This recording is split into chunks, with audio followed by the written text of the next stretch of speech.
미국이 발칵 뒤집혔습니다. 지난 20년간 미국이 독점하던 중동 시장을 한국에게 전부 빼앗겼기 때문입니다. 중동 시장을 독차지하기 위해 한국의 무기 개발을 지속적으로 방해하던 미국이 부품 공급을 차단하기만 하면 한국은 절대 개발할 수 없다 라고 확신했죠. 하지만 단 3달 뒤 모든 게 뒤집혔습니다. 미국이 두려워하던 괴물 무기를 한국이 개발해낸 겁니다. 중동에 긴급 투입된 한국 무기는 이란의 자폭 드론 수백 대를 순식간에 전멸시켰고, 중동연합은 미국과의 계약을 파기하고 한국과의 계약을 선언했죠. 도대체 무슨 일이 벌어진 걸까요? 미국을 압도하고 중동을 평정한 K방산의 위력, 지금 시작합니다. 사흘 전 미국이 중동에서 쫓겨났습니다. 20년간 단 한 번도 흔들린 적 없던 18조 원짜리 독점 방산 계약이 하루아침에 파쇄기에 갈려나갔어요. UAE, 사우디, 카타르, 중동의 큰손 세 나라가 동시에 미국산 무기 대금 결제를 중단했습니다. 도대체 무슨 일이 벌어졌던 걸까요? 70억 원짜리 미국산 요격 미사일로도 못 잡던 드론대를 단돈 6만 원짜리 총알이 4분 만에 전멸시켜 버렸기 때문입니다. 그 무기를 만든 건 미국도 러시아도 아니었어요. 그건 바로 미국이 비웃던 대한민국이었죠. 저는 윌리엄 스털링, 미 국방부 산하 안보협력국 중동 무기 수출 통제국장이었습니다. 22년간 이 자리를 지키며 중동의 국방 예산을 미국 방산업체의 통장으로 흘려보내는 일을 해왔죠. 솔직히 말하겠습니다. 저는 그 파이프라인의 밸브를 쥔 사람이었어요. 동맹국이 피를 흘리든 국민이 드론에 죽어나가든 제 손목에 5천만 원짜리 시계는 한 번도 멈춘 적이 없었습니다. 그런데 3월 18일 그 시계를 제 손으로 쓰레기통에 던져야 했어요. 워싱턴의 쓸쓸한 바람 속에서 종이 상자 하나를 들고 펜타곤 정문을 나서면서 저는 뼛속까지 깨달았습니다. 제국이 무너진 건 적의 미사일 때문이 아니라 우리 자신의 오만함 때문이었다는 거요. 이야기는 3월 초로 거슬러 올라갑니다. 그날도 펜타곤 7층 통제실은 쾌적했습니다. 에어컨이 연중 22도를 유지하는 이 방에서 저는 수트 소매를 정리하며 통제실 중앙에 대형 스크린을 올려다봤습니다. 아부다비 상공을 뒤덮은 붉은 점들이 꿈틀거리고 있었어요. 450개, 하나하나가 이란의 지원을 받는 후티 반군의 자폭 드론이었습니다. 경고음이 끊이지 않았어요. 패트리어트 요격탄 잔여 물량 표시가 자유 낙하하듯 곤두박질 치고 있었습니다. 5일치, 정상적인 국방 관료라면 심장이 얼어붙을 숫자였죠. 하지만 저는 커피잔을 들었습니다. 모니터에 뜨는 저 붉은 점들은 누군가의 죽음이 아니었어요. 제가 다음 주에 서명할 18조 원짜리 갱신 계약서에 단가를 올려줄 근거 자료였습니다. 동맹국이 피를 많이 흘릴수록 미사일 가격은 올라가게 되어 있었으니까요. 바로 그때 위성 전화가 울렸습니다. 발신자는 UAE 국방부 차관보 타리크 아람마디, 영국 샌드허스트 육군사관학교 출신의 자존심 강한 군인이었어요. 수화기 너머로 폭발음이 먼저 들려왔습니다. 스털링 국장, 지금 아부다비 상공에 무슨 일이 벌어지고 있는지 당신 눈으로 보고 있겠지요. 20년간 360조 원을 바쳤습니다. 우리가 산 미사일을 당장 보내시오. 타리크의 목소리가 갈라져 있었어요. 그 거만하던 샌드허스트 출신 장교가 핏대를 세우며 절규하고 있었습니다. 저는 수화기를 귀에서 살짝 떼었어요. 손목에 파텍 필립을 만지작거렸습니다. 방산 로비스트가 지난달 은밀히 건네준 시계였죠. 차기 부차관보 승진과 퇴임 후 록히드 마틴 부사장 자리가 약속된 증거물이기도 했습니다. 차관보, 절차가 있습니다. 긴급 요청서를 제출하더라도 최소 36개월은 소요될 겁니다. 요청서조차 낼 생각은 접어두시죠. 제 목소리는 차분했습니다. 아니, 차분한 정도가 아니라 비웃음에 가까웠어요. 통제실 스크린에서는 아부다비의 정유시설 인근에 화염이 치솟고 있었지만 제게 그건 숫자였습니다. 36개월. 그 시간 동안 UAE는 더 많은 피를 흘릴 것이고 더 많은 피는 곧 더 높은 단가를 의미했어요. 타리크가 다시 외쳤습니다.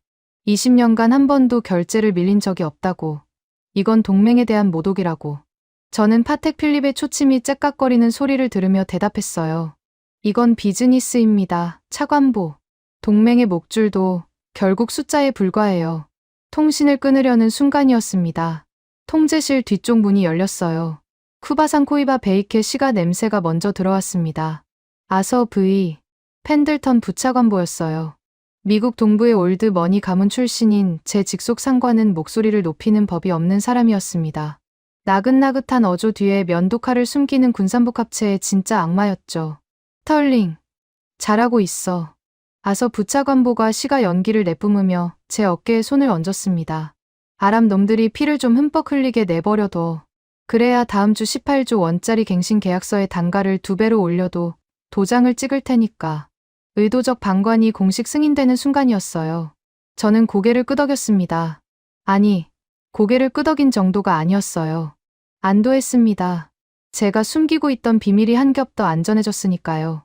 사실 UAE로 긴급 투입되어야 할 패트리어트 150발은 12시간 전에 이미 사라진 상태였습니다. 제 승진 뒷거래를 위해 이스라엘 측 방산업자에게 몰래 선적 문서를 위조해서 빼돌렸거든요. 그래서 타리크가 아무리 절규해도 보내줄 물량 자체가 없었던 겁니다. 36개월을 기다리라는 건 시간 벌기가 아니라 은폐였어요. 제 손이 떨려야 정상이었습니다. 하지만 떨리지 않았어요. 22년간 이런 일에 너무 익숙해져 버렸으니까요. 화면 너머로 또 한 차례 폭발이 터졌습니다. 정유시설의 저장 탱크에 드론이 직격한 거였어요. 시뻘건 불기둥이 아부다비의 밤하늘을 갈랐습니다. 통제실 안에 장교 2명이 고개를 돌렸지만 저는 시선을 거두지 않았어요. 그 불꽃이 아름다웠다는 게 아닙니다. 저장 탱크 하나가 날아갈 때마다 UAE의 협상력이 깎여 나간다는 계산이 머릿속에서 자동으로 돌아가고 있었던 겁니다. 통제실은 서늘할 정도로 고요했습니다. 22도의 에어컨 바람, 마호가니 책상 위의 서류들, 멀리서 들려오는 경고음. 사막에서는 사람이 죽어나가고 있었지만 이 방에서는 아무도 뛰어나가지 않았어요. 통신 종료 직후 주머니에 개인 휴대폰이 진동했습니다. 로키드 마틴 측 로비스트가 보낸 문자였어요. 임원 자리 세팅 완료. 5글자의 제 입꼬리가 올라갔습니다. 퇴임 후에 인생이 확정된 순간이었죠. 부차관보 승진, 로키드 마틴 부사장, 그리고 그 뒤에 펼쳐질 화려한 노후까지. 모든 퍼즐이 맞아떨어지고 있었어요. 아서 부차관보가 시가를 한 모금 깊이 빨아들이더니 가죽 서류 가방에서 두꺼운 문서 뭉치를 꺼냈습니다. 18조 원짜리 방산갱신 계약서 초안이었어요. 마호가니 테이블 한가운데 탁소리와 함께 놓였습니다. 단가가 전년 대비 2배로 올라가 있었죠. 아서는 시가 연기 사이로 느릿하게 웃었어요. 저는 창가로 걸어갔습니다. 펜타곤 7층에서 내려다보는 워싱턴의 야경은 언제나 장엄했어요. 포토맥 강 위로 링컨 기념관의 조명이 흰빛을 뿌리고 있었습니다. 이 거대한 제국의 심장부에서 저는 중동의 국방 예산이 영원히 제 손아귀에 있다고 확신하고 있었어요. 한국이라는 나라가 사막 위에 뭔가를 내려놓고 있다는 첩보 보고서가 책상 한쪽에 놓여 있었지만 펼쳐볼 생각조차 들지 않았습니다. 냉장고나 잘 만드는 하청업체, 그게 제가 아는 한국의 전부였으니까요. 다음 날 아침, 통제실에 출근하자마자 이상한 기운을 느꼈습니다. 평소라면 커피 향과 함께 느긋한 아침 브리핑이 시작되는 시간이었어요. 그런데 장교 3명이 대형 스크린 앞에 서서 아무 말도 하지 못하고 있었습니다. 스크린에 찍힌 위성 영상 때문이었죠. 아부다비 정유시설 상공에서 드론 3대가 동시에 직격하는 장면이 실시간으로 중계되고 있었어요. 저장 탱크가 터지는 순간 불기둥이 하늘 높이 치솟으며 검은 연기가 버섯구름처럼 퍼져나갔습니다. 카메라 앵글이 흔들릴 정도의 폭발이었어요. 저는 커피잔을 내려놓지 않았습니다. 어제와 같은 계산이 머릿속에서 돌아갔어요. 저장 탱크 하나에 약 2천억 원, 3개면 6천억 원이 날아간 셈이었죠. UAE의 피해가 누적될수록 다음 주 계약서의 단가, 협상에서 우리 쪽 지렛대가 강해진다는 사실을 저는 잘 알고 있었습니다. 그런데 진짜 문제는 정유시설이 아니었어요. 스크린 우측의 시스템 로그에서 빨간 경고 메시지가 쏟아지고 있었습니다. 미군이 자랑하던 8천억 원짜리 최고급 사드 레이더, ANTPY-2의 탐지 기록이었어요. 소형 자폭 드론 군집의 레이더 반사, 신호가 너무 미약해서 시스템이 그걸 사막의 회오리 바람으로 분류하고 있었습니다. 선풍기라는 코드명이 화면에 줄줄이 찍혀 나왔어요. 8천억 원짜리 레이더가 3천만 원짜리 드론대를 선풍기로 착각하며 시스템 에러를 뿜어내고 있었던 겁니다. 치명적인 오류였죠. 패트리어트 잔여 물량 수치가 하루 만에 2자릿수로 급감했습니다. 어제까지 517라고 표시되던 숫자가 사실상 이틀치도 안 되는 수준으로 쪼그라든 거였어요. 그와 동시에 별도의 데이터 창이 열렸습니다. UAE 국방 예산 실시간 소진율이었어요. 이틀 만에 8조 원이 증발했다는 수치가 차갑게 떠 있었습니다. 70억 원짜리 패트리어트 요격탄으로 3천만 원짜리 드론을 막아왔으니 당연한 결과였죠. 포르쉐를 하늘에 던져서 파리를 잡는 전쟁이었으니까요. 바로 그때 통제실 후방석에서 누군가 일어섰습니다. 미 중부사령부 수석 전술 분석관 마커스 벤스 박사였어요. 정치가 아닌 수학과 데이터만 믿는 천재 군무원이었죠. 마커스가 서류 뭉치를 들고 제 앞으로 성큼 걸어왔습니다. 국장님, 70억짜리 미사일로 3천만 원짜리 드론 군집을 막는 교전비 구조를 계산했습니다. 48시간 이내에 동맹국 UAE의 방공 예산 파산이 확정됩니다. 이건 호들갑이 아니라 산술입니다. 마커스의 목소리에 감정이 실려 있었어요. 데이터만 말하던 사람 입에서 경고의 무게가 느껴졌습니다. 서류에 빼곡히 적힌 숫자들이 눈에 들어왔어요. 교전비 비율, 요격탄 소진 곡선, 잔여 물량 추이, 전부 한쪽으로 쏠려 있었습니다. 추락하는 쪽으로요. 저는 서류를 받아들고 한 장 넘겼습니다. 그리고 덮었어요. 벤스 박사, 그건 서류상의 호들갑이야. 현장 상황은 우리 손바닥 안에 있으니까 본연의 분석 업무에 집중하게. 마커스의 턱이 굳어지는 게 보였습니다. 하지만 저는 이미 개인 휴대폰을 꺼내 들고 있었어요. 주말 골프 예약을 잡아야 했거든요. 버지니아 교회의 프라이빗 클럽이었습니다. 로키드 마틴 부사장 후보들과의 비공식 라운딩이 잡혀 있었죠. 마커스가 돌아서는 뒷모습을 보면서도 저는 티오프 시간을 확인하고 있었습니다. 사막에서 사람이 죽어나가는 스크린 앞에서요. 오후가 되자 이상한 일이 벌어졌습니다. UAE 대사관의 직통 라인이 끊겼어요. 제가 전화를 건 게 아닙니다. UAE 쪽에서 미국 대사관과 펜타곤의 모든 직통 연락을 받지 않기 시작한 겁니다. 타리크 차관보의 개인 회선도 먹통이었어요. 어제까지 핏대를 세우며 매달리던 사람이 갑자기 전화를 끊었습니다. 구걸하던 쪽이 먼저 등을 돌리는 건 22년 경력에서 처음 보는 패턴이었어요.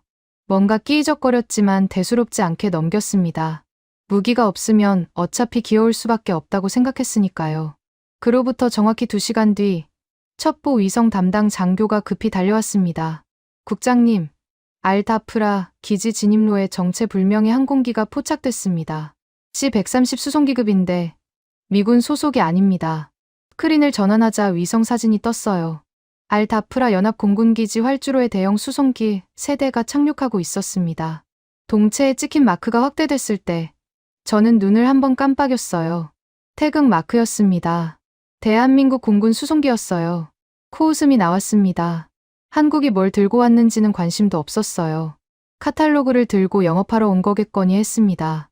사막 한가운데서 전쟁이 벌어지는데 영업사원이 브로슈어를 펼치겠다고 날아온 꼴이라고 생각했죠. 하지만 위성사진의 다음 프레임이 제 예상을 비틀었습니다. 수송기의 후방 램프가 열리는 장면이었어요. 램프 아래로 내려오는 건 카탈로그가 아니었습니다. 궤도형 장갑차였어요. 동체 측면에 한화 로고가 선명하게 찍혀 있었습니다. 한 대가 아니었어요. 수송기 한 대에서 2대씩, 3대의 수송기에서 총 6대의 장갑차가 모래 위로 내려섰습니다. 그리고 마지막 수송기의 램프에서 한 무리의 사람들이 내렸어요. 군복이 아니라 작업복에 가까운 회사 단복 차림이었습니다. 선두에 선 남자의 오른쪽 팔뚝에 길게 흉터가 보였어요. 위성 사진의 해상도로도 식별될 만큼 뚜렷한 화상 자국이었습니다. 나중에야 알게 됐지만 그게 한화에어로스페이스 중동 방산 수주 지원 총괄 단장 최규철이라는 사람이었어요. 저는 다시 코웃음을 쳤습니다. 냉장고나 잘 만드는 하청업체가 고철을 들고 왔군. 옆에 있던 장교가 어색하게 웃었어요. 저도 웃었습니다. 하지만 속으로는 한 가지가 걸렸어요. 수송기에서 내린 장갑차들의 상태가 너무 깨끗하지 않았다는 점이었습니다. 차체 곳곳에 모래먼지가 끼어 있었고 궤도에 흙이 묻어 있었어요. 전시장에서 끌고 온 신품이 아니라 어딘가에서 실제로 굴리던 장비를 급히 실어온 느낌이었죠. 나중에 확인된 사실입니다만 그 장갑차들은 카탈로그에서 뽑아온 영업용 샘플이 아니었어요. 한국군이 실제 훈련 중이던 현역 장비, 비오복합이라는 대공 무기 체계를 통째로 빌려서 사막에 내려놓은 겁니다. 자국군의 방공망에 구멍이 뚫리는 걸 감수하면서까지 동맹국의 하늘을 지키겠다고 날아온 거였어요. 그때 저는 그 무게를 전혀 몰랐습니다. 무릎 꿇고 기어올 줄 알았던 UAE가 국을 대신 택한 건 전혀 다른 선택이었어요. 미국 카탈로그를 넘긴 게 아니라 48시간도 안 돼서 실전 무기를 실어 나라를 찾아낸 겁니다. 그것도 미국이 20년간 독점해 온 시장 한가운데로 직항편을 띄워서요. 저는 위성 사진을 받았습니다. 골프 예약 확인 문자가 와 있었거든요. 토요일 오전 8시. 버지니아 하늘 아래서 방산 로비스트와 악수를 나눌 생각에 기분이 나쁘지 않았어요. 사막에 내린 한국산 고철 따위가 미국의 20년 독점 체제를 흔들 수 있다는 생각은 1%도 하지 않았습니다. 마호가니 책상 위에는 아서 부차관보가 올려놓은 18조 원짜리 계약서, 초안이 그대로 놓여 있었어요. 시가 냄새가 아직 배어 있었습니다. 다음 주면 저 계약서에 도장이 찍히고 중동의 돈은 다시 워싱턴으로 흘러들어 올 거라고 저는 의심 없이 믿고 있었어요. 하지만 제가 골프 예약을 확인하는 동안 사막 위에서는 한화 로고가 찍힌 장갑차 6대의 엔진이 동시에 걸리며 모래먼지를 뿜어 올리고 있었습니다. 그 엔진 소리를 저는 듣지 못했어요. 8,000km 떨어진 에어컨 바람 속에서 저는 아직 이 게임의 주인이라고 착각하고 있었으니까요. 이틀이 지났습니다. UAE 쪽의 침묵이 계속됐어요. 직통 라인은 여전히 먹통이었고 타리크 차관보는 물론이고 UAE 국방부 실무진 누구도 전화를 받지 않았습니다. 22년간 이 자리에서 온갖 아랍 국가들의 행태를 봐왔지만 구걸하다가 갑자기 잠수를 타는 패턴은 처음이었어요. 불안했느냐고요? 아니었습니다. 오히려 속이 편했어요. 연락을 안 하는 건 돈이 떨어져서 체면 차리는 거라고 생각했으니까요. 조만간 두 손 들고 돌아올 거라고 확신했습니다. 그런데 3일째 되던 날 아침, 통제실에 출근하자마자 보좌관이 달려왔어요. 국장님, 알다프라 기지에서 긴급 화상회의 요청이 들어왔습니다. 발신자가 한국 측입니다. 한국이라는 단어에 저는 미간을 찌푸렸습니다. 사흘 전 사막에 고철을 내려놓은 그 하청업체 말입니까? 화상회의를 요청할 자격이 있다고 생각하는 건지 의아했어요. 하지만 거절하면 오히려 제가 긴장하는 것처럼 보일 수 있었습니다. 저는 브리오니 수트 단추를 잠그고 넥타이를 매만지며 회의실로 향했어요. 화상 장비가 연결되는 동안 커피를 한 모금 마셨습니다. 스크린이 켜졌어요. 알다프라 기지의 회의실이 비쳤습니다. 섭씨 43도의 사막 한가운데였지만 화면 속 인물의 표정에는 땀 한 방울 보이지 않았어요. 목깃이 빳빳한 회사 단복 차림의 남자가 카메라 정면을 똑바로 응시하고 있었습니다. 오른쪽 팔뚝에 긴 화상 흉터가 단복 소매 아래로 살짝 드러나 있었어요. 최규철, 한화에어로스페이스 중동 방산 수주 지원 총괄 단장이라고 자신을 밝혔습니다. 옆에는 날카로운 무태안경을 쓴 남자가 낡은 가죽 서류 가방을 무릎 위에 올려놓고 앉아 있었어요. 오세창이라는 수석 법무 책임자였습니다. 저는 의자 등받이에 깊숙이 기대며 먼저 말문을 열었어요.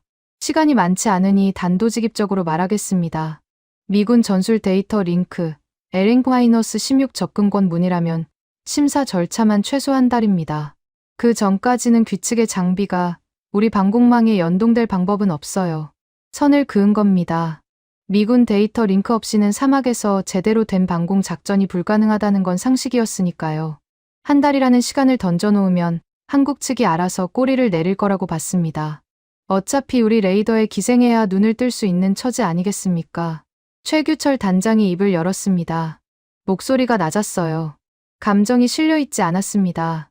정확히 말하면 감정이 없는 게 아니라 감정을 쓸 이유가 없다는 듯한 톤이었어요.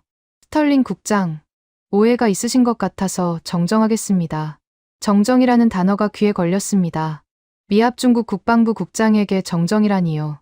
저는 커피잔을 내려놓으며 스크린을 노려봤어요. 최 단장은 표정 하나 바꾸지 않고 서류 가방을 열었습니다. 서류 가방 안에서 노란색 봉투가 나왔고 봉투 안에서 문서 한 부가 꺼내졌어요. 대한민국 국방부의 직인이 찍힌 공식 문서였습니다. 최 단장이 그 문서를 카메라 앞에 천천히 들어 올렸어요. 본 파견팀은 미군 방공망의 연동을 요청하러 온 것이 아닙니다. 본 문서의 제1항을 읊겠습니다. 최 단장의 시선이 문서로 내려갔습니다. 제1항, 미 중부사령부 전술 데이터 링크의 한화 시스템 연동에 대한 즉각적인 서면, 승인을 요구합니다. 요구. 그 단어가 스피커를 타고 회의실에 울렸을 때 저는 등받이에서 등을 뗐습니다. 방산수주 영업팀이 미국 국방부에 대고 요구라는 단어를 쓰는 걸 22년 만에 처음 들었거든요. 최 단장이 이어갔어요. 제2항. 귀측이 본항의 승인을 거부할 경우 비호복합 1단계. 독자 교정권 및 자체 탐지망 전개가 무조건적으로 발동됩니다. 독자 교정권이라는 말에 옆자리에 보좌관이 고개를 돌려 저를 봤습니다. 저도 순간 귀를 의심했어요. 미군의 승인 없이 독자적으로 교전하겠다는 겁니까? 중동에서 미국의 허락 없이 반공 작전을 수행한 나라는 20년간 단 한 곳도 없었습니다. 그런데 최 단장은 거기서 멈추지 않았어요. 제3항. 본 문서 수령 후 48시간 이내에 귀측이 미응답할 경우 교전 통제권은 한국 시스템으로 자동 전환됩니다. 이것은 허락을 구하는 서류가 아닙니다. 48시간. 그 숫자가 회의실 공기를 얼려버렸습니다. 최 단장의 목소리는 처음부터 끝까지 같은 음량이었어요. 한 톤도 올라가지 않았고 한 톤도 내려가지 않았습니다. 협박이나 호소가 아니었어요. 통보였습니다. 이미 결정된 사항을 읽어주는 것에 가까웠죠. 제 안에서 뭔가가 끌어올랐습니다. 마오간이 책상 앞에서 아랍 왕족들이 고개를 숙이는 걸 봐온 사람한테 작업복, 차림의 한국인 엔지니어가 직인 문서를 들이밀며 48시간을 선언하다니요. 저는 주먹으로 책상을 내리쳤어요. 감히 하청업체가 미합 중국 국방부에 최후 통첩을 합니까? 당신들이 어디서 이런 권한을 가져왔는지 모르겠지만 이 문서는 휴지통에 처박히게 될 겁니다. 목소리가 갈라졌습니다. 손목에 파텍 필립이 형광등 불빛에 번쩍였어요. 보좌관이 움찔하는 게 느껴졌습니다. 하지만 스크린 너머의 최규철 단장은 눈 하나 깜빡이지 않았어요. 제 고함이 끝나기를 기다렸다는 듯 이 초의 침묵 뒤에 입을 열었습니다. 스털링 국장. 당사의 비호복합은 미군의 승인을 구걸하도록 설계되지 않았습니다. 귀하에게 남은 시간은 정확히 48시간입니다. 도장을 찍든 아니면 비키시든 선택하십시오. 그 말을 끝으로 최 단장은 문서를 테이블 위에 내려놓았습니다. 옆에 앉아있던 오세창 법무 책임자가 무태 안경 너머로 카메라를 한번 응시했어요. 아무 말도 하지 않았지만 그 시선에 담긴 의미는 분명했습니다. 법적으로 완벽하게 준비돼 있다는 무언의 확인이었죠. 최규철 단장이 만년필 뚜껑을 닫는 소리가 스피커를 통해 또각하고 울렸습니다. 그리고 화상 연결이 끊겼어요. 일방적으로요. 제가 끄는 게 아닙니다. 한국 측이 먼저 스크린을 꺼버린 겁니다. 미합 중국 국방부의 통제실 한가운데서 상대방이 먼저 통신을 차단하는 일을 저는 단 한 번도 겪어본 적이 없었어요. 스크린이 파란 대기 화면으로 전환됐습니다. 회의실이 조용해졌어요. 에어컨 바람 소리만 22도의 공기를 순환시키고 있었습니다. 보좌관이 조심스럽게 물었어요. 국장님, 48시간이면 모레까지인데요. 어떻게 하시겠습니까? 저는 대답하지 않았습니다. 넥타이를 고쳐 매며 자리에서 일어났어요. 다리가 뻣뻣한 게 느껴졌지만 내색하지 않았습니다. 회의실을 나서며 한마디 던졌어요. 하청업체의 허세에 일일이 반응할 필요 없어. 48시간이고 뭐고 미군 레이더 없이 사막에서 뭘 할 수 있겠나. 복도를 걸으며 파텍 필립의 초침 소리에 귀를 기울였습니다. 째깍째깍. 그 소리가 유난히 크게 들렸어요. 48시간이라는 숫자가 머릿속에서 지워지지 않았습니다. 하청업체의 허세라고 단정했지만 최규철이라는 남자의 눈빛에는 허세와는 전혀 다른 무게가 실려 있었어요. 팔뚝에 화상 흉터가 자꾸 떠올랐습니다. 미사일 추진체 시험 중에 입은 상처라고 했던가요. 저렇게 흉터를 달고 있는 사람이 빈손으로 허세를 부리러 8,000km를 날아올 리가 없었습니다. 집무실로 돌아와 의자에 앉았어요. 마오간이 책상 위에 18조 원짜리 계약서, 초안이 눈에 들어왔습니다. 다음 주면 끝나는 게임이었어요. 하지만 처음으로 그 서류 뭉치가 평소보다 얇아 보였습니다.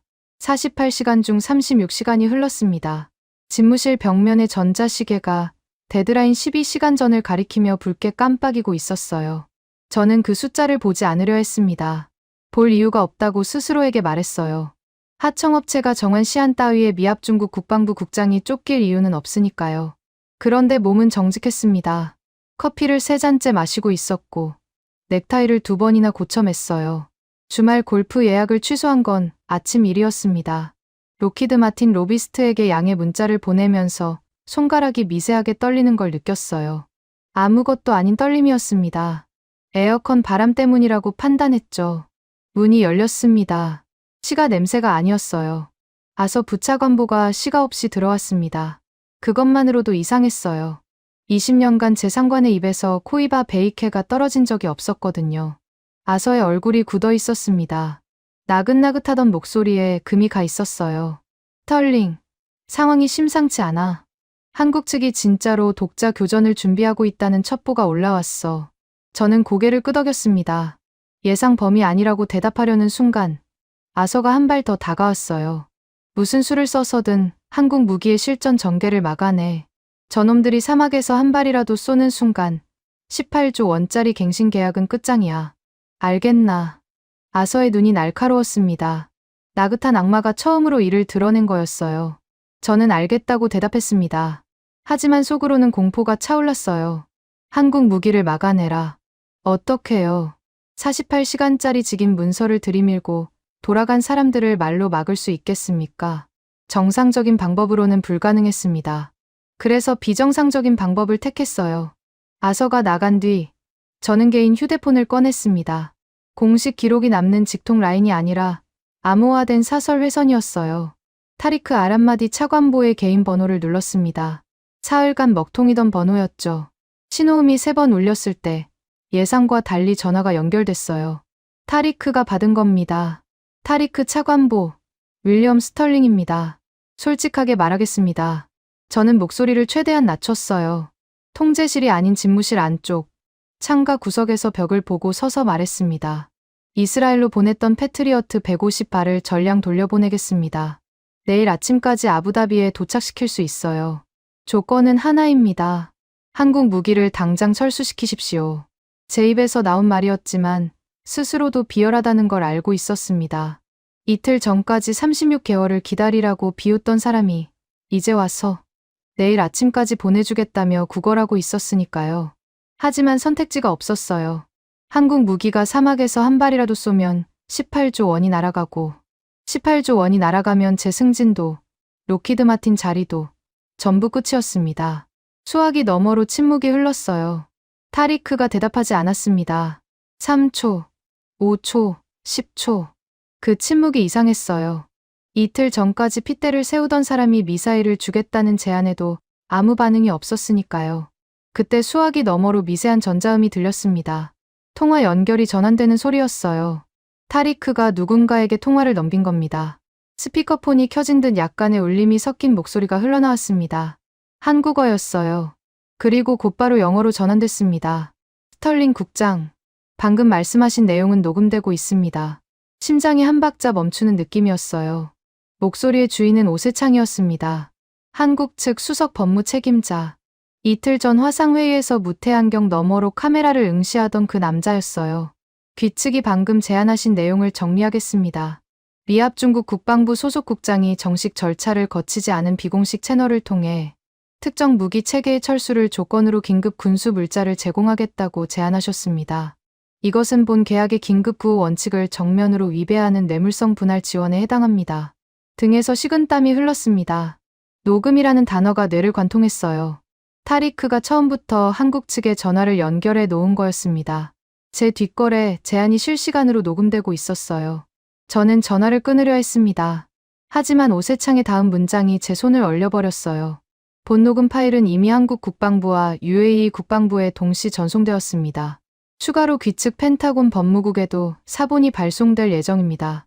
스털링 국장, 지금 전화를 끊으셔도 이미 늦었습니다. 수화기를 든 채 벽을 보고 서 있었어요. 다리에 힘이 빠지는 게 느껴졌습니다. 오세창의 목소리가 이어졌어요. 그리고 한 가지 더 고지드립니다. 귀측이 제안하신 비공식 분할 지원은 본 계약의 긴급 구호 원칙 위배로 법적으로 원천 무효입니다. 본건에 대한 내용 증명은 10분 이내에 귀측 공식 이메일로 발송됩니다. 통화가 끊겼습니다.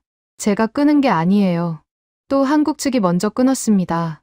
이번에는 화상회의가 아니라 제 개인 사설 회선에서 벌어진 일이었어요. 암호화된 채널이라고 믿었던 라인이 아무런 방어막도 되지 못한 겁니다. 정확히 10분 뒤 펜타곤 공식 이메일 서버에 내용 증명이 도착했습니다. 오세창 명의였어요.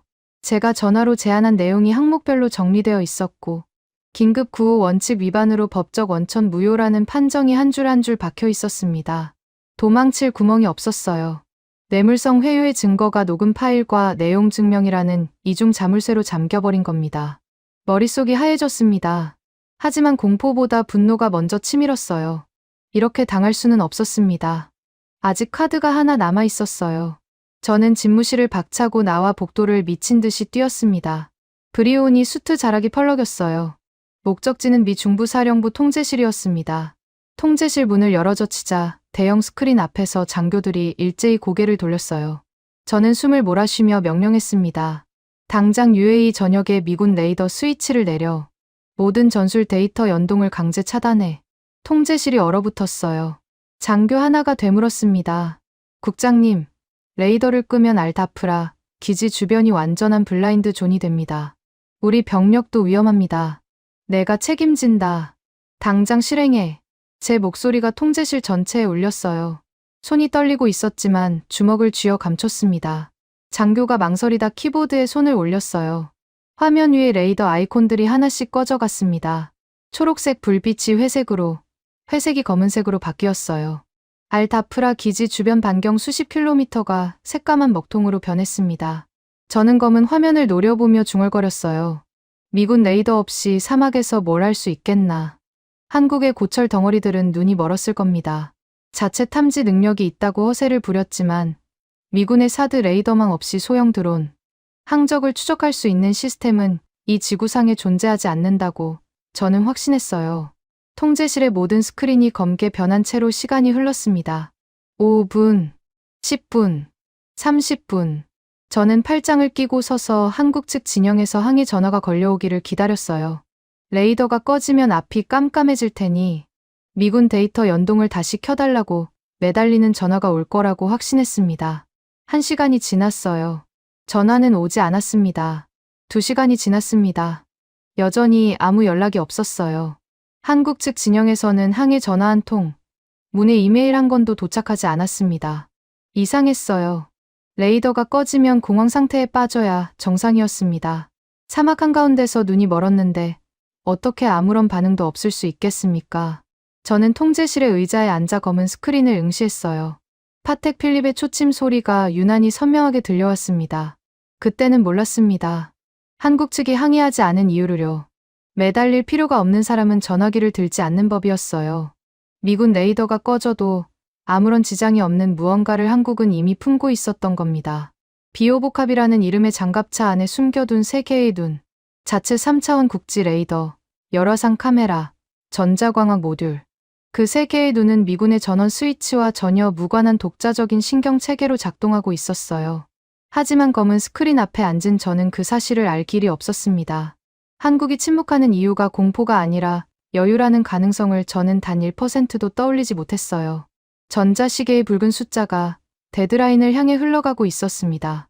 저는 그 숫자를 외면한 채 커져가는 불안을 오만함으로 덮으려 안간힘을 쓰고 있었어요. 데드라인 타이머가 마침내 0시간 0분 0초를 가리켰습니다. 집무실 벽면의 전자시계의 붉은 숫자가 멈추는 순간 저는 커피잔을 들고 있었어요. 손가락 끝이 차가웠습니다. 에어컨 때문이라고 자신에게 말했지만 사실은 아침부터 아무것도 먹지 못한 탓이었어요. 식욕이 사라진 건 어제 저녁부터였습니다. 레이더를 끄고도 한국 측에서 전화 한 통 걸려오지 않는 밤을 꼬박 새웠거든요. 타이머가 멈추고 정확히 3분 뒤 펜타곤 공식 이메일 서버에 전자 문서가 도착했습니다. 발신자는 오세창, 한국 측 수석 법무 책임자였어요. 제목에 독자 교전 자동 귀속 고지서라고 적혀 있었습니다. 저는 마우스를 클릭하는 대신 멍하니 제목을 읽었어요.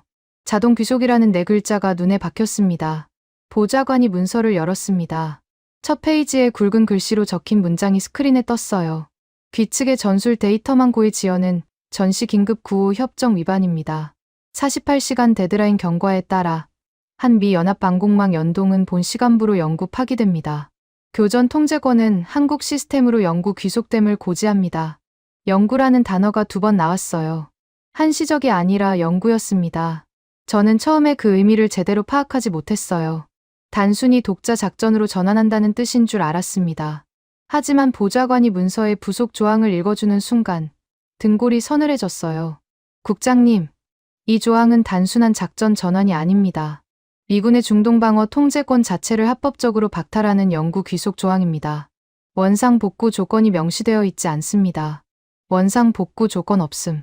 그 말은 한번 빼앗기면 돌이킬 수 없다는 뜻이었어요. 저는 의자에서 벌떡 일어났습니다.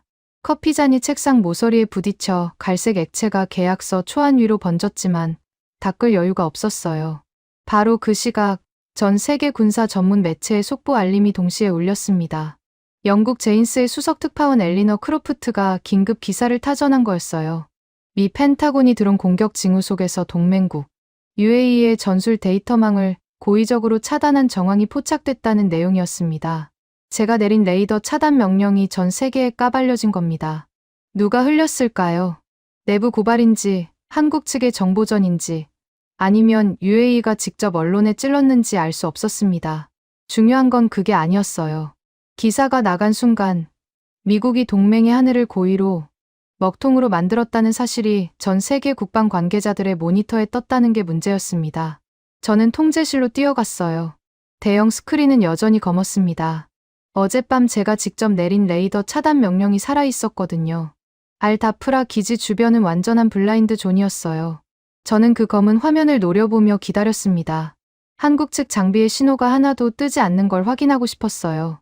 레이더가 죽었으니 한국의 고철 덩어리들도 눈이 멀어 있을 거라고 아직도 그렇게 믿고 있었습니다. 30초가 지났어요. 스크린 하단 구석에서 미세한 파동 신호가 깜빡였습니다.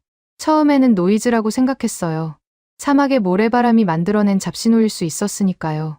하지만 그 파동이 점점 강해졌습니다. 하나가 아니었어요. 6개의 독립된 신호가 알다프라 기지 주변에서 동시에 폭발하듯 터져 나왔습니다. 이게 뭡니까? 옆에 있던 장교에게 물었어요. 장교가 키보드를 두드리며 신호를 분석하기 시작했습니다. 3초 뒤 장교의 얼굴이 하얗게 변했어요. 국장님, 이 신호는 미군 레이더에서 나온 게 아닙니다.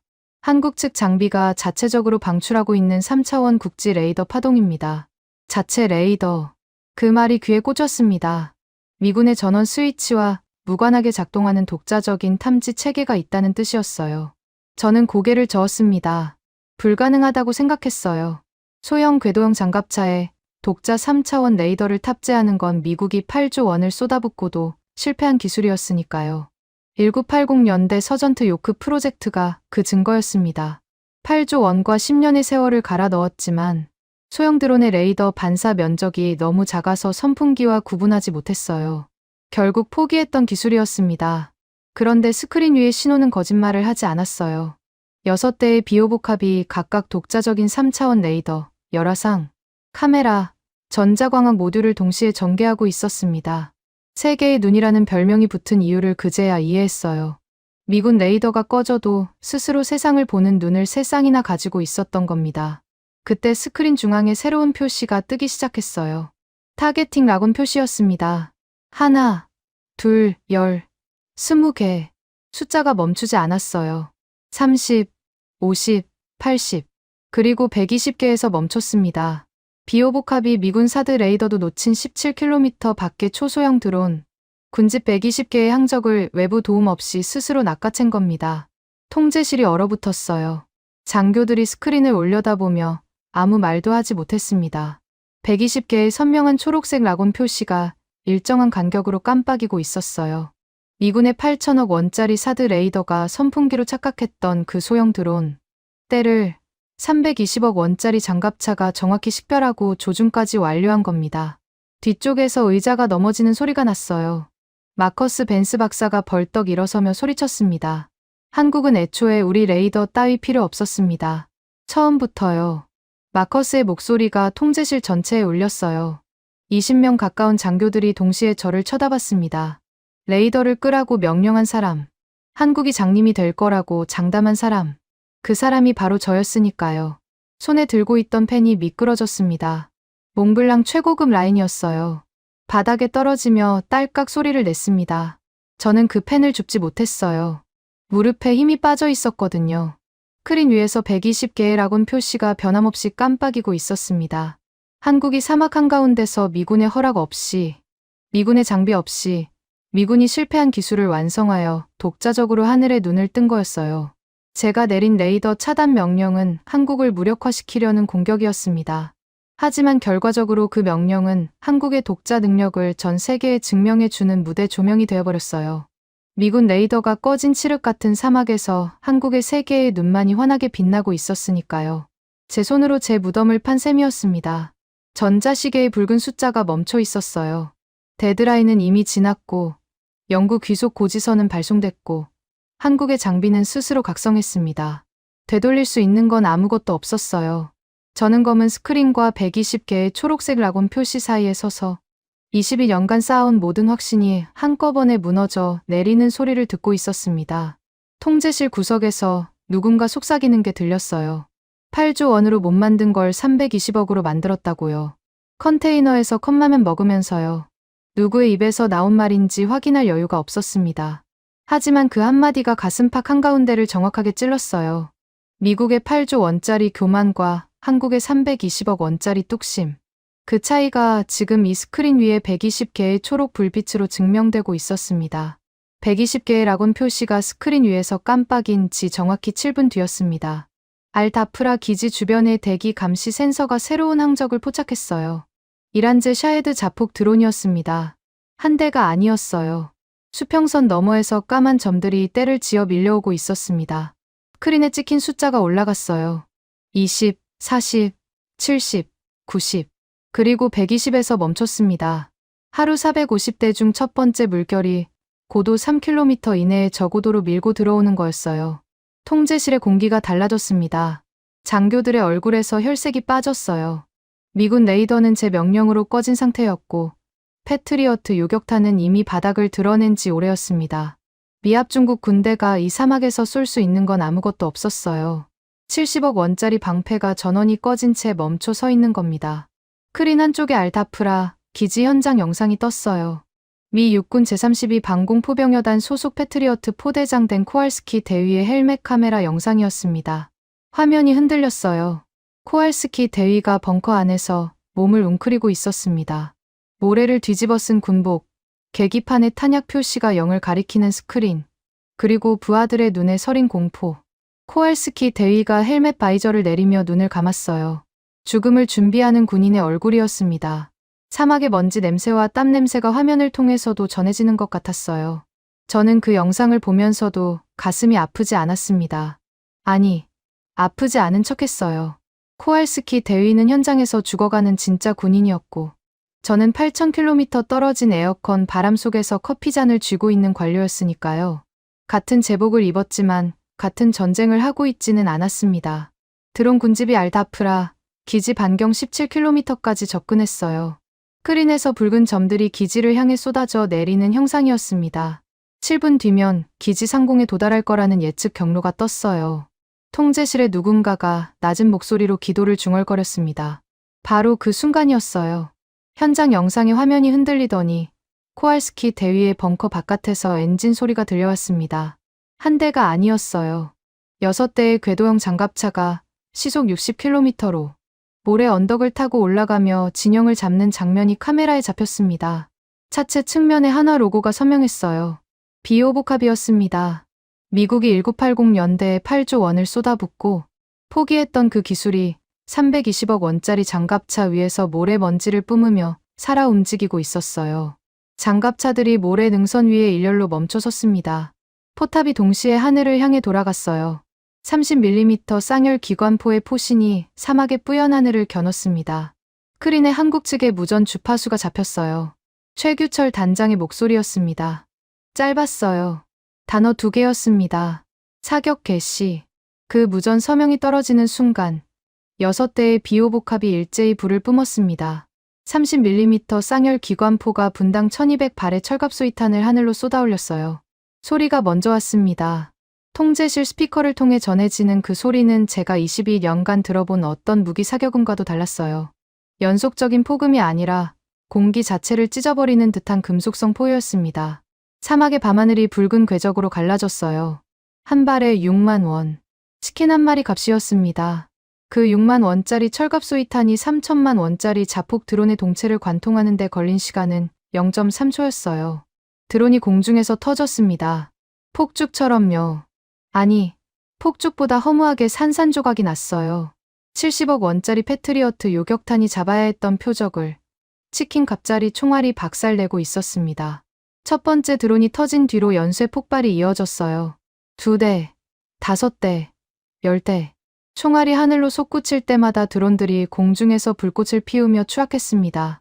스크린의 붉은 점들이 하나씩 사라졌어요. 비오복합의 자체 3차원 레이더가 드론의 궤적을 실시간으로 추적하며 포신의 각도를 0.1초 단위로 보정하고 있었습니다. 미군 사드 레이더가 선풍기로 착각한 그 미세한 항적을 한국의 세계의 눈은 한치의 오차도 없이 물고 늘어졌어요. 1분이 지났을 때 스크린에서 사라진 붉은 점이 40개였습니다.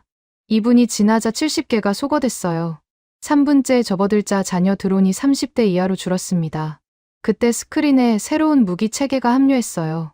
천광이라는 이름의 레이저 대공무기였습니다. 소리가 없었어요. 비오복합의 기관포가 천둥 같은 포효를 내지르는 동안 천광은 소리 없이 빗줄기를 쏘아 잔여 드론들을 태워버렸습니다. 드론의 날개가 녹아내리며 모래 위로 떨어지는 장면이 열화상 카메라에 잡혔어요. 4분이었습니다. 정확히 4분. 스크린에서 120개의 붉은 점이 흔적도 없이 소거됐어요. 통제실의 시스템이 실전 데이터를 자동으로 집계했습니다. 초탄 명중률 97%. 요격 완료 시간 4분. 탄약 소모 비용 약 8억 원. 제 눈이 마지막 숫자에 멈췄어요. 8억 원. 패트리어트로 같은 수의 드론을 요격했다면 8,400억 원이 필요했을 겁니다. 1,000배가 넘는 차이였어요. 통제실이 정적에 잠겼습니다. 아무도 말하지 않았어요. 스크린에는 드론 한 대 없는 깨끗한 사막 상공이 비치고 있었습니다. 4분 전까지 120개의 죽음이 쏟아져 내리던 하늘이 텅 비어 있었어요. 그 하늘을 지운 건 미국의 70억 원짜리 최첨단 요격탄이 아니라 한국의 6만 원짜리 총알이었습니다. 현장 영상에서 코알스키 대위가 벙커 밖으로 나오는 모습이 보였어요. 헬멧 바이저를 올린 대위의 눈이 크게 벌어져 있었습니다. 전원이 꺼진 미군 레이더 포대 옆에서 한국의 장갑차들이 포신에서 열기를 뿜어내며 서 있었어요. 대위가 고개를 들어 하늘을 올려다봤습니다. 드론의 잔해가 모래 위에 흩어져 있었고 공기 중에 화약 냄새와 녹은 금속 냄새가 뒤섞여 있었어요. 코알스키 대위가 떨리는 손으로 위성 전화를 들었습니다. 제게 걸어온 거였어요. 국장님, 지금 제 눈앞에서 일어난 일을 보고합니다. 전원이 꺼진 우리 레이더 옆에서 한국의 장갑차들이 미친 듯이 불을 뿜으며 하늘을 지워버렸습니다. 대위의 목소리가 갈라져 있었어요. 공포와 경외가 뒤섞인 떨림이었습니다. 저는 수화기를 귀에 대고 있었지만 대답할 말이 떠오르지 않았어요. 그리고 저는 방금 시스템에서 본 적 없는 숫자를 확인했습니다. 초탄 명중률 97%. 미군 역사에 기록된 적 없는 수치입니다.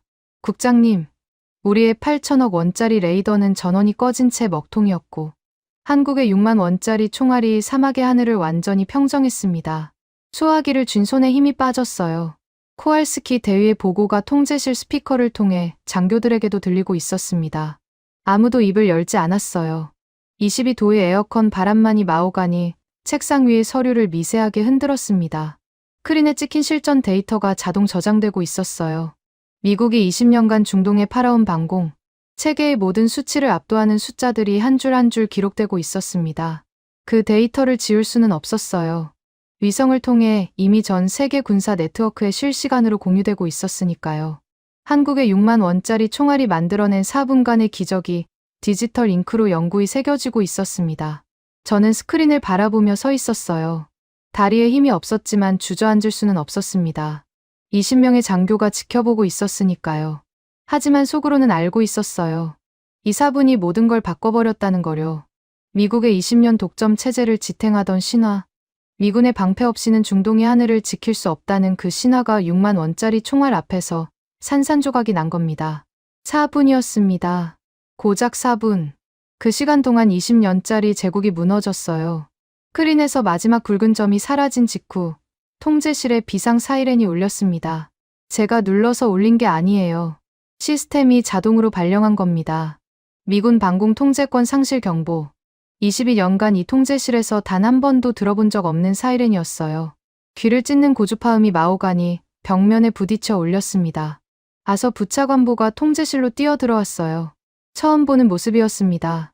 코이바 베이케 시가가 입에 없었고 이마에 땀이 맺혀 있었어요. 올드머니 가문 출신의 나긋한 악마가 넥타이를 풀어헤치고 헐떡이며 나타난 겁니다. 아서가 제 팔을 잡았어요.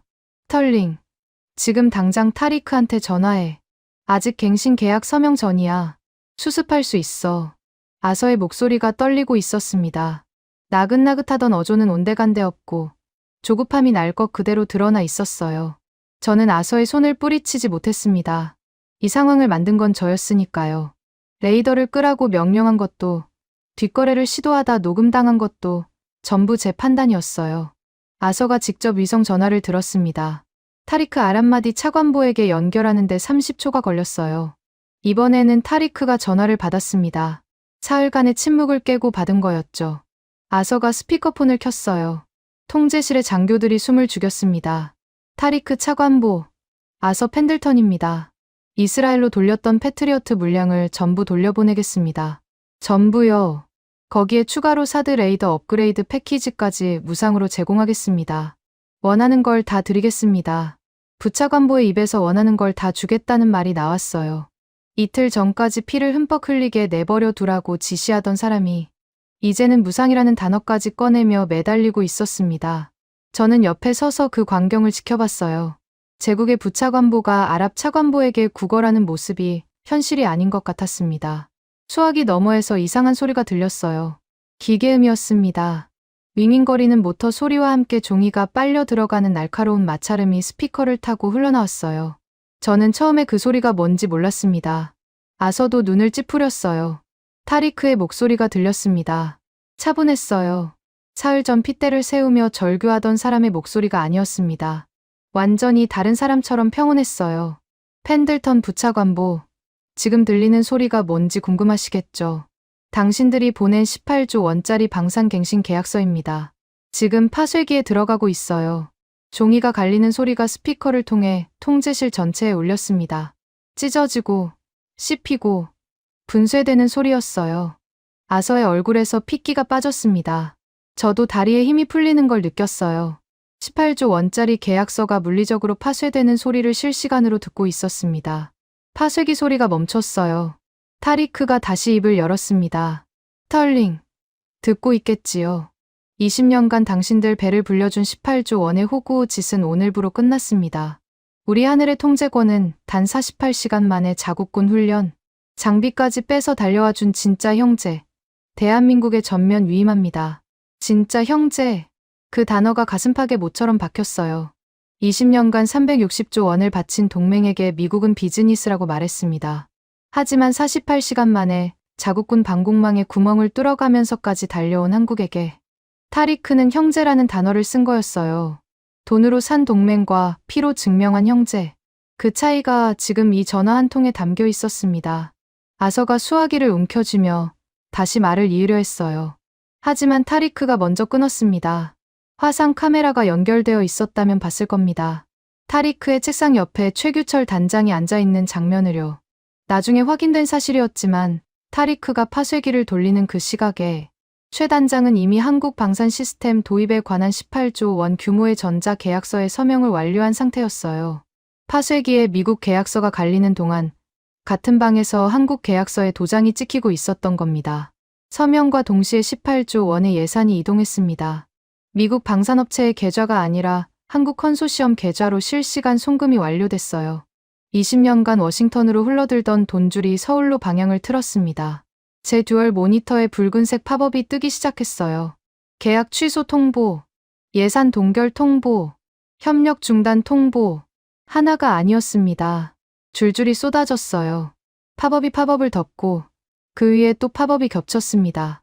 그리고 UAE만이 아니었어요. 도미노가 시작된 겁니다. UAE의 공식 성명이 나간 지 정확히 1시간 뒤 사우디 국방부가 움직였습니다. 미국산 레이더 구매 법안을 즉각 폐기한다는 긴급 고시가 떴어요. 사우디가 단독으로 판단한 게 아니었습니다. 한국의 비호복합이 4분 만에 120대를 전멸시킨 실전 데이터가 중동 전역의 국방부 서버에 공유된 직후의 반응이었어요. 97%라는 숫자가 아랍 국방 장관들의 회의 테이블을 뒤집은 겁니다. 사우디에 이어 카타르가 쐐기를 박았어요. 당일 오후 예정되어 있던 미국 무기 대금 결제가 전면 중단됐습니다. 수십억 달러 규모의 송금이 실행 직전에 동결된 거였어요. 카타르 국방부의 공식 사유는 단 한 줄이었습니다. 방공 체계 재평가 필요. 하지만 그 한 줄의 의미는 모두가 알고 있었죠. 미국산 무기에 더 이상 돈을 쓸 이유가 없다는 선언이었어요. 펜타곤 1인 전체가 마비됐습니다. 각국 대사관에서 쏟아지는 항해 전화와 계약 재검토 요청이 모든 회선을 점령했어요. 제 사무실 전화, 보좌관의 전화, 통제실의 비상 회선까지 전부 울려댔습니다. 받을 수가 없었어요. 받아서 뭐라고 대답하겠습니까? 미군의 방패가 사막에서 먹통이 됐고 한국의 총알이 그 자리를 채웠다는 사실을 부정할 수는 없었으니까요. 통제실 한가운데서 발소리가 다가왔습니다. 마커스 벤스 박사였어요. 서류철을 한 손에 들고 있었습니다. 제가 사흘 전에 서류상이 호들갑이라며 묵살했던 바로 그 교전비 분석 보고서였어요. 마커스가 제 앞에 서서 서류철을 탁 소리와 함께 내려놓았습니다. 제 경고를 호들갑이라 비웃으시더니 똑똑히 보십시오. 국장. 마커스의 눈이 차가웠어요. 데이터만 말하던 천재 분석관의 입에서 감정이 터져 나오고 있었습니다. 그 알량한 파텍 필립 시계 하나 챙기려다 한국의 치킨 한 마리 가 총알에 미 국방부의 목줄이 통째로 뜯겨 나간 꼴을 말입니다. 통제실의 장교들이 전부 돌아봤어요. 마커스가 제 앞에서 대놓고 파텍 필립을 언급한 겁니다. 뒷거래의 상징을 공개석상에서 지목한 거였어요. 저는 대답하지 못했습니다. 입을 열면 목소리가 떨릴 것 같았어요. 마커스가 돌아서며 한마디 더 던졌습니다. 고작 6만 원짜리 총알에 18조 원짜리 제국이 박살난 꼴을 똑똑히 보십시오. 그 말이 통제실 전체에 울렸어요. 아무도 반박하지 않았습니다. 반박할 수가 없었어요. 스크린에는 미군의 엠블럼이 내려가고 통제권 상실이라는 알림이 붉게 전멸하고 있었으니까요. 저는 스크린을 올려다봤습니다. 20년간 미군의 엠블럼이 떠있던 그 자리가 비어 있었어요. 독점 시장이라는 거대한 댐이 단 하루 만에 무너져 내리는 굉음이 귓속에서 울렸습니다. 환청인지 현실인지 구분이 되지 않았어요. UAE의 18조 원이 날아갔고 사우디의 레이더 계약이 폐기됐고 카타르의 대금이 동결됐습니다. 하루 만에 벌어진 일이었어요. 파텍 필립의 초침이 째깍거렸습니다. 마커스의 말이 맞았어요. 이 시계 하나 챙기려다 제국의 목줄이 뜯겨 나간 겁니다. 저는 시계를 내려다봤어요. 5시 정각을 가리키고 있었습니다. 평소라면 퇴근 준비를 하며 로비스트와의 저녁 약속을 확인할 시간이었어요. 하지만 오늘은 퇴근할 수 없었습니다. 퇴근할 곳이 있는지조차 확신할 수 없었어요. 통제실 모니터에서 마지막 미군 엠블럼이 사라졌습니다. 중동의 하늘은 더 이상 워싱턴의 것이 아니었어요. 3월 18일 오전 8시. 펜타곤 7층 복도에 제 구두 소리만 울렸습니다. 평소라면 이 시간에 보좌관이 커피와 함께 일일 브리핑 자료를 들고 기다리고 있었어요. 하지만 오늘은 아무도 없었습니다. 복도가 비정상적으로 조용했어요. 에어컨 바람 소리마저 멈춘 것 같았습니다. 집무실 문 앞에 도착했을 때 문이 이미 열려 있는 걸 봤어요. 제가 열어둔 게 아니었습니다. 안에서 사람 소리가 들렸어요. 서류를 넘기는 소리, 서랍을 여닫는 소리, 그리고 낮은 목소리로 주고받는 대화. 저는 문 앞에서 발을 멈췄습니다. 심장이 빨라지는 게 느껴졌어요. 문을 밀고 들어서자 낯선 얼굴 넷이 제 책상 주변에 서 있었습니다. 검은 정장에 국방부 감사국 배지를 단 요원들이었어요. 한 명은 제 컴퓨터 모니터 앞에서 로그 기록을 확인하고 있었고, 다른 한 명은 서랍에서 꺼낸 서류를 투명 증거 봉투에 넣고 있었습니다. 제 마호가니 책상 위의 물건들이 이미 절반쯤 치워져 있었어요. 윌리엄 스털링 국장이십니까? 선두에 선 요원이 물었습니다. 물어볼 필요가 없는 질문이었어요. 제 이름이 적힌 명패가 책상 위에 놓여 있었으니까요. 저는 고개를 끄덕였습니다. 목소리가 나오지 않았어요. 국방부 감사국입니다. 이면 계약 및 군수 물자 선적 문서 위조 혐의로 귀하의 업무 기록 일체를 압수합니다. 즉시 사원증을 반납하십시오. 이면, 계약, 문서 위조. 그 단어들이 귓속에서 울렸어요. 이스라엘로 빼돌린 패트리어트 150발의 선적 서류. 제가 직접 위조한 문서였습니다. 오세창이 녹음한 뒷거래 통화 내용이 도화선이 됐을 거였어요. 그 녹음 파일이 펜타곤 법무국에 전달되겠다던 경고가 빈말이 아니었던 겁니다. 바로 그때 복도 끝에서 익숙한 시가 냄새가 아닌 향수 냄새가 다가왔습니다. 아서 V. 펜들턴 부차관 보였어요. 오늘은 시가 대신 양복 주머니에 손을 넣은 채 걸어오고 있었습니다. 표정이 굳어 있었지만 당황한 얼굴은 아니었어요. 오히려 준비된 사람의 걸음이었습니다. 아서가 감사국 요원에게 서류 한 장을 건넸어요. 저는 그 서류의 내용을 보지 못했습니다. 하지만 요원이 읽는 목소리가 제 귀에 들렸어요. 윌리엄 스털링 국장의 개인적 일탈에 의한 이면, 계약 및 문서 위조 행위가 18조 원 규모의 중동 방산, 계약 상실의 직접적 원인임을 확인하며 즉각적인 직위 해제를 승인합니다. 서명, 아서 V. 펜들턴. 꼬리 자르기였습니다. 이틀 전까지 피를 흠뻑 흘리게 내버려 두라고 지시한 사람이 모든 책임을 제게 떠넘기고 칼자루를 쥔 거였어요. 아서의 눈이 잠깐 제 쪽을 봤습니다. 그 눈에는 미안함 같은 건 한 톨도 없었어요. 나긋한 악마는 끝까지 악마였습니다. 제가 쓸모없어지는 순간 가장 먼저 도려낸 거였어요. 저는 아서에게 말하려 했습니다. 당신이 승인했잖습니까? 당신이 시킨 거잖습니까? 하지만 입이 열리지 않았어요. 감사국 요원 넷이 지켜보는 앞에서 상관을 물고 늘어지는 건 제 처지를 더 비참하게 만들 뿐이었습니다. 아서는 이미 그걸 계산하고 있었겠죠. 감사국 요원이 제 목에 걸린 사원증을 가리켰습니다. 저는 고개를 숙여 사원증 줄을 벗겼어요. 22년간 매일 아침 목에 건 것이었습니다. 줄이 벗겨지는 순간 목덜미가 시려웠어요. 요원이 사원증을 받아 투명 봉투에 넣었습니다. 제 얼굴 사진이 비닐 너머로 일그러져 보였어요. 아서가 돌아서서 복도로 나갔습니다. 씨가 없는 아서의 뒷모습은 처음 봤어요. 그 뒷모습이 복도 끝으로 사라질 때 아서의 주머니에서 휴대폰 진동이 울리는 게 보였습니다. 아서가 전화를 받았어요. 걸음이 멈췄습니다. 2초, 3초, 5초. 아서의 어깨가 내려앉는 게 보였어요. 전화를 끄는 아서가 벽에 한 손을 짚었습니다. 나중에 알게 된 사실이지만 대형 방산업체 로비스트가 건 전화였어요. 자네의 무능이 시장을 망쳤다며 임원 내정을 취소한다는 통보였습니다. 저를 잘라서 살아남으려던 아서도 결국 같은 칼에 베인 거였어요. 꼬리를 자른 몸통도 결국 쓰러진 겁니다. 감사국 요원이 종이 상자 하나를 건넸습니다. 개인 물품을 담으라는 뜻이었어요. 저는 마호가니 책상 앞에 서서 서랍을 열었습니다. 21년치 물건들이 들어 있었어요. 몽블랑 펜, 로키드 마틴 로비스트가 보낸 명함집, 중동 각국 국방부와의 기념 사진들. 하나씩 상자에 넣었습니다. 손이 떨렸어요. 이번에는 에어컨 탓이라고 거짓말할 수 없었습니다. 상자에 물건을 담는 동안 책상 구석에 놓여있던 낡은 보고서가 바닥에 떨어졌어요. 표지에 적힌 제목이 눈에 들어왔습니다. 한국 방산 역량 평가, 부재가 하청업체 수준의 기술력, 독자 경쟁 불가라고 되어 있었어요. 3년 전 제가 직접 승인한 보고서였습니다. 냉장고나 잘 만드는 나라라는 제 편견이 공식 문서로 굳어진 거였죠. 그 보고서 위로 감사국 요원의 군화발이 올라섰습니다. 종이가 구겨지는 소리가 났어요. 요원은 자기 발밑에 뭐가 있는지 쳐다보지도 않았습니다. 상자를 들고 집무실을 나섰어요. 복도가 길었습니다. 22년간 매일 걸었던 복도였지만 오늘은 처음 걷는 길처럼 낯설었어요. 벽에 걸린 역대 국방장관들의 초상화가 지나갔습니다. 한 발짝 내디딜 때마다 초상화 속 눈동자가 저를 내려다보는 것 같았어요. 복도 중간쯤에서 휴대폰이 울렸습니다. 발신자를 확인했어요. UAE 현지에 된 코알스키 대위였습니다. 상자를 한 손에 끼고 전화를 받았어요. 국장님. 아니 전 국장님이시겠군요. 보고 드릴 일이 있습니다.